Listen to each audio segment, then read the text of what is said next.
My name is Arthur Gordon Pym. My father was a respectable trader in sea stores at Nantucket, where I was born. My maternal grandfather was an attorney in good practice. He was fortunate in everything and had speculated very successfully in stocks of the Edgarton New Bank, as it was formerly called. By these and other means, he had managed to lay by a tolerable sum of money.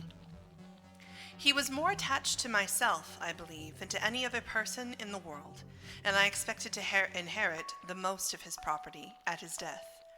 He sent me, at 6 years of age, to the school of old Mr. Ricketts, a gentleman with only one arm, and, of course, eccentric manners. He is well known to almost every person who has visited New Bedford. I stayed at his school until I was 16, when I left him for Mr. E. Ronald's Academy on the hill.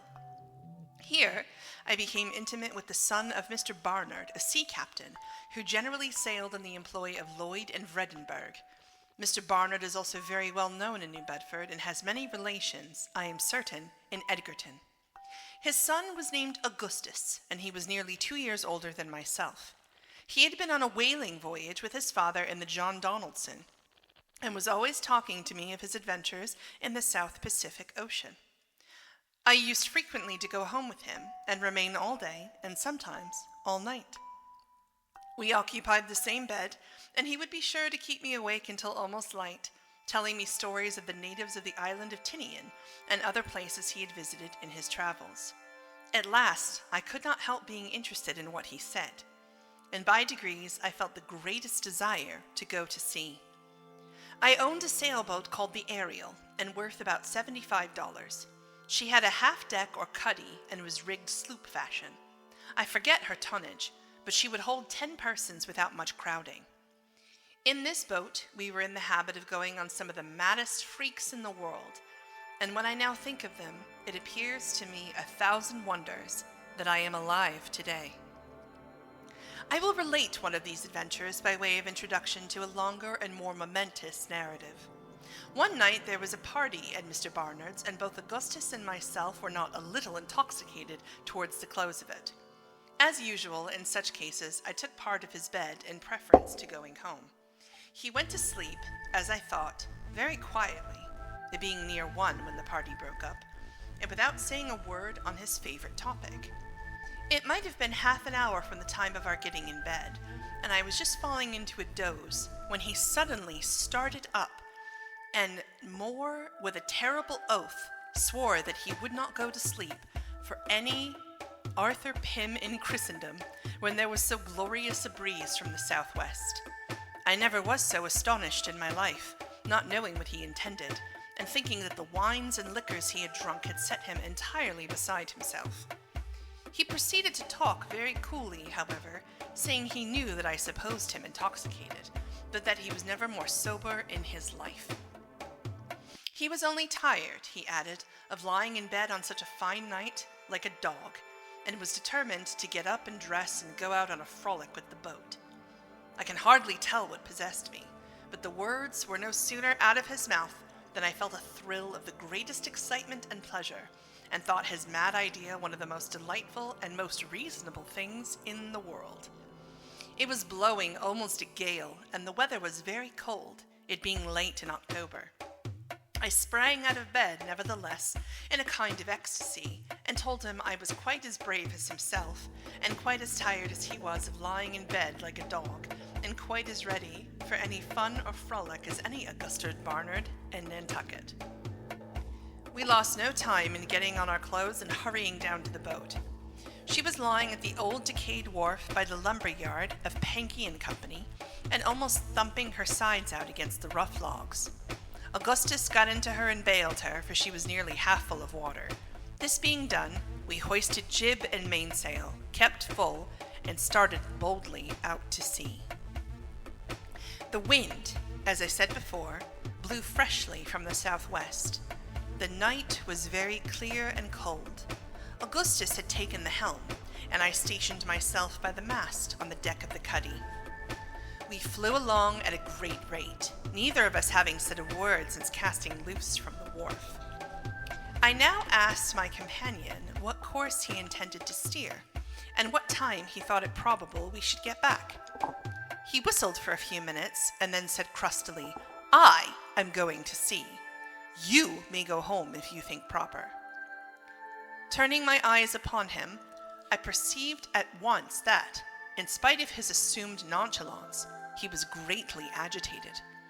I could see him distinctly by the light of the moon. His face was paler than any marble, and his hand shook so excessively that he could scarcely retain hold of the tiller. I found that something had gone wrong, and became seriously alarmed. At this period I knew little about the management of a boat, and was now depending entirely upon the nautical skill of my friend. The wind, too, had suddenly increased as we were fast getting out of the lee of the land. Still, I was ashamed to betray any trepidation, and for almost half an hour maintained a resolute silence. I could stand it no longer, however, and spoke to Augustus about the propriety of turning back. As before, it was nearly a minute before he made answer, or took any notice of my suggestion. "By and by," said he at length, "time enough. Home by and by." I expected such a reply, but there was something in the tone of these words which filled me with an indescribable feeling of dread. I again looked at the speaker attentively. His lips were perfectly livid, and his knees shook so violently together that he seemed scarcely able to stand. "For God's sake, Augustus," I screamed, now heartily frightened, "what ails you? What is the matter? What are you going to do?" "Matter," he stammered, in the greatest apparent surprise, letting go the tiller at the same moment, and falling forward into the bottom of the boat. "Matter? Why, nothing is the matter. Going home. Don't you see?" The whole truth now flashed upon me. I flew to him and raised him up. He was drunk, beastly drunk. He could no longer either stand, speak, or see. His eyes were perfectly glazed, and as I let him go in the extremity of my despair, he rolled like a mere log into the bilge water from which I had lifted him. It was evident that, during the evening, he had drunk far more than I suspected, and that his conduct in bed had been the result of a highly concentrated state of intoxication, a state which, like madness, frequently enables the victim to imitate the outward demeanor of one in perfect possession of his senses. The coolness of the night air, however, had had its usual effect. The mental energy began to yield before its influence, and the confused perception which he no doubt then had of his perilous situation had assisted in hastening the catastrophe. He was now thoroughly insensible, and there was no probability that he would be otherwise for many hours. It is hardly possible to conceive the extremity of my terror. The fumes of the wine lately taken had evaporated, leaving me doubly timid and irresolute. I knew that I was altogether incapable of managing the boat, and that a fierce wind and strong ebb tide were hurrying us to destruction. A storm was evidently gathering behind us. We had neither compass nor provisions, and it was clear that, if we held our present course, we should be out of sight of land before daybreak. These thoughts, with a crowd of others equally fearful, flashed through my mind with a bewildering rapidity, and for some moments paralyzed me beyond the possibility of making any exertion. The boat was going through the water at a terrible rate, full before the wind. No reef in either jib or mainsail, running her bows completely under the foam. It was 1,000 wonders she did not broach to, Augustus having let go the tiller, as I said before, and I being too much agitated to think of taking it myself. By good luck, however, she kept steady, and gradually I recovered some degree of presence of mind. Still, the wind was increasing fearfully, and whenever we rose from a plunge forward, the sea behind fell combing over our counter, and deluged us with water. I was so utterly benumbed, too, in every limb, as to be nearly unconscious of sensation. At length, I summed up the resolution of despair, and rushing to the mainsail, let it go by the run. As might have been expected, it flew over the bows, and getting drenched with water, carried away the mast short off by the board. This latter incident alone saved me from instant destruction. Under the jib only, I now boomed along before the wind, shipping heavy seas occasionally, but relieved from the terror of immediate death. I took the helm and breathed with greater freedom, as I found there yet remained to us a chance of ultimate escape. Augustus still lay senseless in the bottom of the boat, and as there was imminent danger of his drowning, the water being nearly a foot deep just where he fell, I contrived to raise him partially up and keep him in a sitting position by passing a rope around his waist and lashing it to a ring bolt in the deck of the cuddy. Having thus arranged everything as well as I could in my chilled and agitated condition, I recommended myself to God and made up my mind to bear whatever might happen with all the fortitude in my power. Hardly had I come to his resolution when suddenly a loud and long scream or yell, as if from the throats of 1,000 demons, seemed to pervade the whole atmosphere around and above the boat.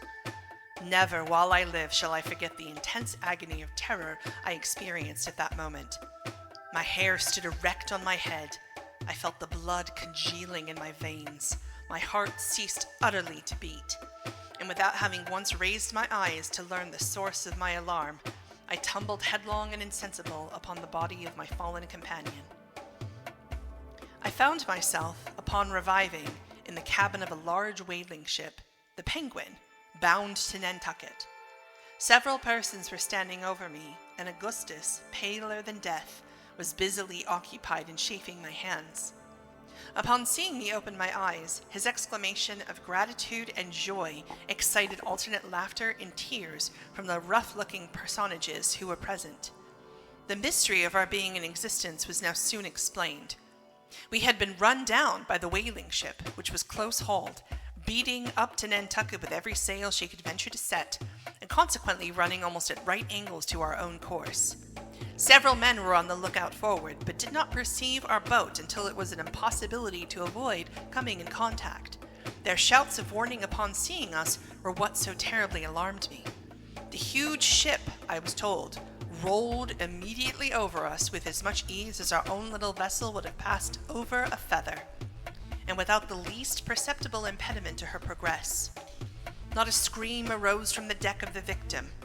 There was a slight gyrating sound to be heard mingling with the roar of wind and water, as the frail bark which was swallowed up rubbed for a moment along the keel of her destroyer, but this was all. The boat, which it will be remembered as it was dismasted, some mere shell cut adrift as useless. The captain, Captain E.T.V. Block of New London, was for proceeding on his course without troubling himself further about the matter.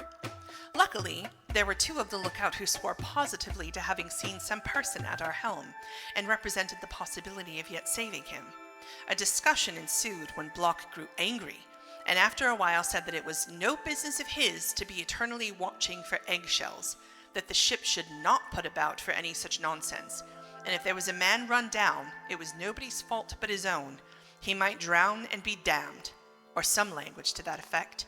Henderson, the first mate, now took the matter up, being justly indignant, as well as the whole ship's crew, at a speech evincing such a degree of heartless atrocity. He spoke plainly, seeing himself upheld by the men, told the captain he would consider him a fit subject for the gallows, and that he would disobey his orders if he were hanged for it the moment he set his foot on shore. He strode aft, jostling Block, who turned very pale and made no answer. On one side, seizing the helm, gave the word in a firm voice, "Hard a lee!" The men flew to their posts, and the ship went cleverly about. All this had occupied nearly 5 minutes, and it was supposed to be hardly within the bounds of possibility that any individual could be saved, allowing any to have been on board the boat. Yet, as the reader has seen, both Augustus and myself were rescued, and our deliverance seemed to have been brought about by two of those most inconceivable pieces of good fortune which are attributed by the wise and pious to the special interference of Providence. While the ship was yet in stays, the mate lowered the jolly boat and jumped into her with the very two men, I believe, who spoke up as having seen me at the helm. They had just left the lee of the vessel, the moon still shining brightly, when she made a long and heavy roll to windward, and Henderson, at the same moment starting up in his seat, bawled out to his crew to back water. He would say nothing else, repeating his cry impatiently, "Back water! Back water!" The men put back as speedily as possible, but by this time the ship had gone round and gotten fully under headway, although all hands on board were making great exertions to take them sail. In spite of the danger of the attempt, the mate clung to the main chains as soon as they came within his reach.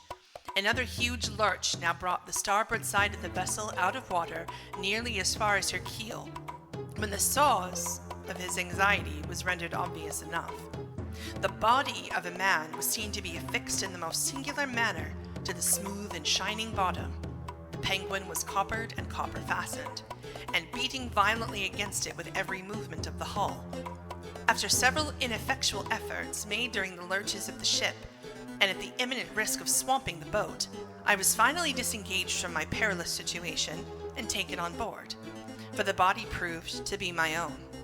It appeared that one of the timber bolts having started and broken a passage through the copper, it had arrested my progress as I passed under the ship, and fastened me in so extraordinary a manner to her bottom. The head of the bolt had made its way through the collar of the green baize jacket I had on, and through the back part of my neck, forcing itself out between two sinews and just below the right ear. I was immediately put to bed, although life seemed to be totally extinct. There was no surgeon on board. The captain, however, treated me with every attention, to make amends, I presume, in the eyes of his crew for his atrocious behavior in the previous portion of the adventure. In the meantime, Henderson had again put off from the ship, although the wind was now blowing almost a hurricane. He had not been gone many minutes when he fell in with some fragments of our boat, and shortly afterwards one of the men with him asserted that he could distinguish a cry for help at intervals amid the roaring of the tempest. This induced the hardy seamen to persevere in their search for more than half an hour, although repeated signals to return were made them by Captain Block, and although every moment in the water in so frail a boat was fraught to them with the most imminent and deadly peril. Indeed, it is nearly impossible to conceive how the small jolly they were in could have escaped destruction for a single instant. She was built, however, for the whaling service, and was fitted, as I have since had reason to believe, with air boxes, in the manner of some lifeboats used on the coast of Wales. After searching in vain for about the period of time just mentioned, it was determined to get back to the ship. They had scarcely made this resolve when a feeble cry arose from a dark object that floated rapidly by. They pursued and soon overtook it. It proved to be the entire deck of the Ariel's cuddy. Augustus was struggling near it, apparently in the last agonies. Upon getting hold of him, it was found that he was attached by a rope to the floating timber. This rope, it will be remembered, I had myself tied around his waist and made fast to a ring bolt for the purpose of keeping him in an upright position, and my so doing, it appeared, had been ultimately the means of preserving his life. The Ariel was slightly put together, and in going down her frame naturally went to pieces. The deck of the cuddy, as might have been expected, was lifted by the force of the water rushing in, entirely from the main timbers, and floated, with other fragments no doubt, to the surface. Augustus was buoyed up with it, and thus escaped a terrible death. It was more than an hour after being taken on board the Penguin before he could give any account of himself, or be made to comprehend the nature of the accident which had befallen our boat. At length he became thoroughly aroused, and spoke much of his sensations while in the water. Upon his first attaining any degree of consciousness, he found himself beneath the surface, whirling round and round with inconceivable rapidity, and with a rope wound in 3 or 4 folds tightly about his neck.